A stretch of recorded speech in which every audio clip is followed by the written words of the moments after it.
अगले प्रश्न की ओर बढ़ते हैं। प्रश्न नंबर 81 प्रश्न है, भारत के राष्ट्रपति की क्षमादान की शक्ति किस अनुच्छेद में बताई गई है? अनुच्छेद 72, अनुच्छेद 71, अनुच्छेद 73 या अनुच्छेद 74?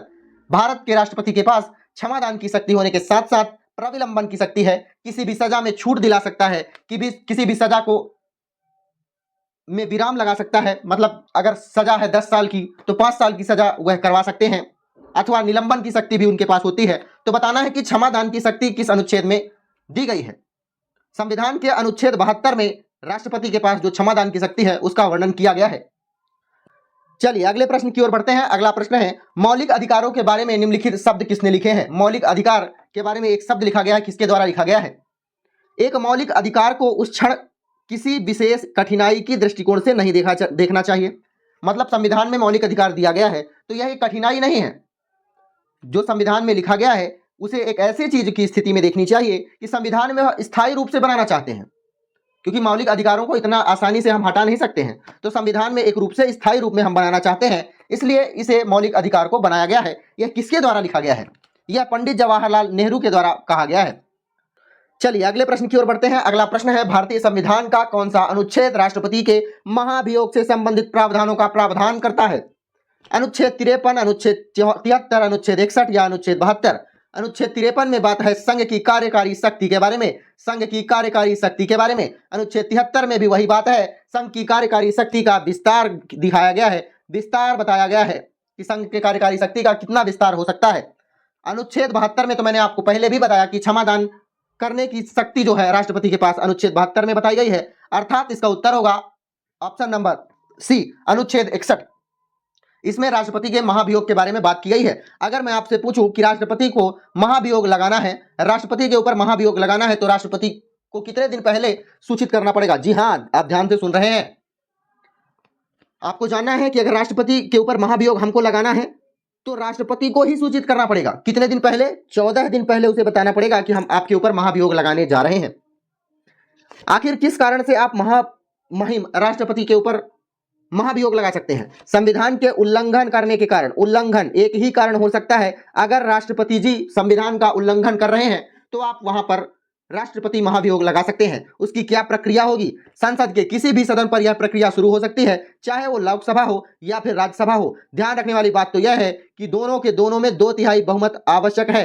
2/3 बहुमत दोनों के दोनों जगहों पर आवश्यक है अगर राष्ट्रपति पर महाभियोग आप लगाना चाहते हैं। अगले प्रश्न की ओर बढ़ते हैं। अगला प्रश्न अपना है, निम्नलिखित में से कौन सा औद्योगिक विकास और विदेशी व्यापार का लाभ है? क्या लाभ है औद्योगिक विकास और विदेशी व्यापार का? आपको बताना है, बढ़ी हुई प्रतिस्पर्धा। इससे क्या प्रतिस्पर्धा बढ़ती है, माल की उपलब्धता में कमी होती है, आर्थिक विकास में कमी हो जाती है औद्योगिक विकास करने से या कि विदेशी व्यापार करने से, या फिर उच्च बेरोजगारी दर बढ़ जाती है। बताना है क्या करना है। औद्योगिक विकास और विदेशी व्यापार के लाभ हैं कि बढ़ी हुई प्रतिस्पर्धा। अगर हम विदेशी व्यापार कर रहे हैं, विदेशी व्यापार हम कर रहे हैं तो प्रतिस्पर्धा बढ़ती है। अगर व्यापार ज्यादा बढ़ेगा तो प्रतिस्पर्धा बढ़ेगी ही बढ़ेगी। प्रतिस्पर्धा बढ़ने का क्या क्या फायदा होता है? बेहतर दक्षता होती है, बेहतर दक्षता बढ़ जाती है अपने पास, गुणवत्ता ज्यादा बढ़ जाती है, गुणवत्ता बढ़ती है, और नवाचार बहुत ज्यादा होता है। नवाचार, नई नई चीजों को हम बनाने का प्रयत्न करते हैं। औद्योगिक विकास और विदेशी व्यापार से प्रतिस्पर्धा बढ़ती है, साथ साथ बेहतर दक्षता बढ़ती है, गुणवत्ता बढ़ती है, नवाचार होता है, वस्तुओं की उपलब्धता में कमी नहीं होनी चाहिए अगर आप विदेशी व्यापार करना चाहते हैं। अगर आप विदेशी व्यापार कर रहे हैं और वस्तुओं में उपलब्धता कम हो गई तो आर्थिक विकास में कमी आएगी, व्यापार में घाटा होगा। इसका सही उत्तर क्या है? ऑप्शन नंबर ए, बढ़ी हुई प्रतिस्पर्धा। अगले प्रश्न की ओर बढ़ते हैं। अगला प्रश्न है, किस वर्ष रिजर्व बैंक का राष्ट्रीयकरण किया गया था? 1949, 1935, 1969 या 1992? Reserve bank RBI. आरबीआई के बारे में अगर मैं आपसे कहूं कि इसके क्या क्या कार्य हैं? मौद्रिक नीति जारी करना, बैंकिंग प्रणाली का नियंत्रण करना, सब यही के कार्य हैं। यह मौद्रिक नीति जारी करती है, बैंकिंग प्रणाली का नियंत्रण करती है। आरबीआई की स्थापना कब हुई है? आरबीआई अधिनियम आया है 1934 में। 1934 में आरबीआई अधिनियम आया है। उसके जस्ट एक साल बाद क्या है, 1 जनवरी 1935 में आरबीआई की स्थापना हुई है। स्थापना कब हुई है? 1935 में। लेकिन राष्ट्रीयकरण कब किया गया है? इसका ऑप्शन नंबर ए होगा 1949 में। 1 जनवरी 1949 में आरबीआई का राष्ट्रीयकरण किया गया है। अगले प्रश्न की ओर बढ़ते हैं। अगला प्रश्न है, भारतीय संविधान के किस अनुच्छेद के अनुसार भारत का राष्ट्रपति किसी उच्च न्यायालय के न्यायाधीश को एक न्यायालय से दूसरे न्यायालय में स्थानांतरित कर सकता है। यह राष्ट्रपति के पास अधिकार होता है। अनुच्छेद 222 के तहत, अनुच्छेद 287 के तहत, अनुच्छेद 230 के तहत या फिर अनुच्छेद 237 के तहत। तो हाई कोर्ट का नियंत्रण है 227 में, हाई कोर्ट पर नियंत्रण कर सकता है राष्ट्रपति एक हिसाब से।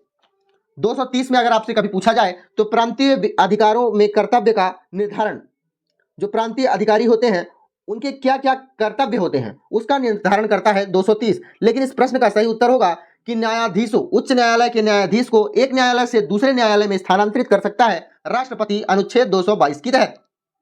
चलिए अगले प्रश्न की ओर बढ़ते हैं। अगला प्रश्न अब क्या कहता है? नेहरू ने संविधान सभा में उद्देश्य प्रस्ताव रखा, लेकिन कब रखा? 9 दिसंबर 1946, 28 अप्रैल 1947, 22 जनवरी 1947 या 13 दिसंबर 1946। तो इस प्रश्न का सही उत्तर होगा उद्देश्य प्रस्ताव कब रखा गया? उद्देश्य प्रस्ताव रखा गया 13 दिसंबर 1946 को। और 9 दिसंबर 1946 को क्या हुआ है? संविधान सभा की पहली बैठक हुई है।